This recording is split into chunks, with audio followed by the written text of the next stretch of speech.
Good afternoon, Living Hope Church. It's another Thursday, so we're going to do another online devotional. Today we're looking at Psalm 46. And to begin, in all of the chaos and craziness of this pandemic, have you taken the time to pause, to rest, and to really reflect?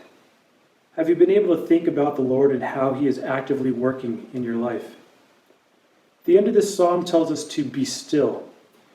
The word Selah, often found in the Psalms, is a cue for the reader to be still or to pause and to reflect. There's been so much craziness in the news this week, some truly horrific and unbelievable displays of humanity's sinfulness. First, we should pray for God's justice and His mercy, that it could be known in all the earth. And we should be still and know God.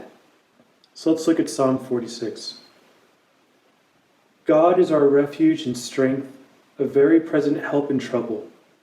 Therefore we will not fear, though the earth gives way, though mountains be moved into the heart of the sea, though its waters roar and foam, though the mountains tremble at its swelling.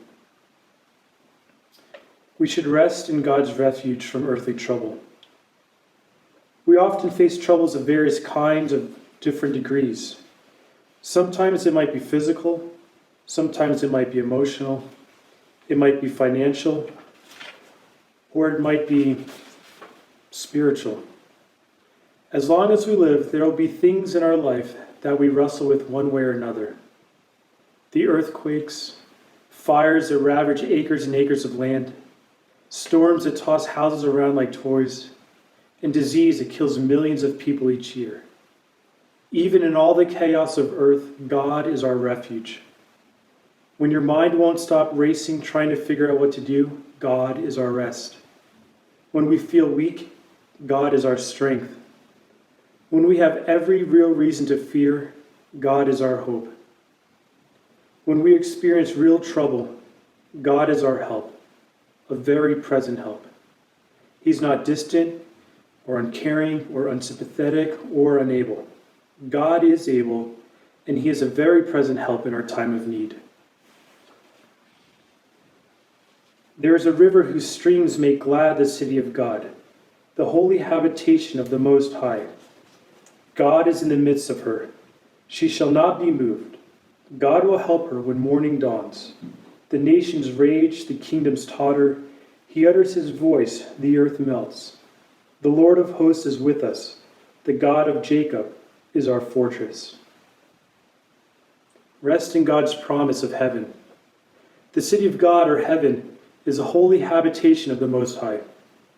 Heaven is a promised rest to all who believe. Imagine a place with no borders, no politics, no scandals, no white pickup trucks, no only holy God. When the news gets back to covering the massacres in Nigeria and the hunger in Venezuela, or the persecutions in China or Eritrea, we can find rest in the truth that the Lord of hosts is with believers everywhere. The problems they are facing now, the problems that many are facing now, will be replaced by gladness in heaven, the city of God. Come, behold the works of the Lord, how He has brought desolation on the earth. He makes wars cease to the end of the earth. He breaks the bow and shatters the spear. He burns the chariots with fire. Be still and know that I am God. I will exalt among the nations.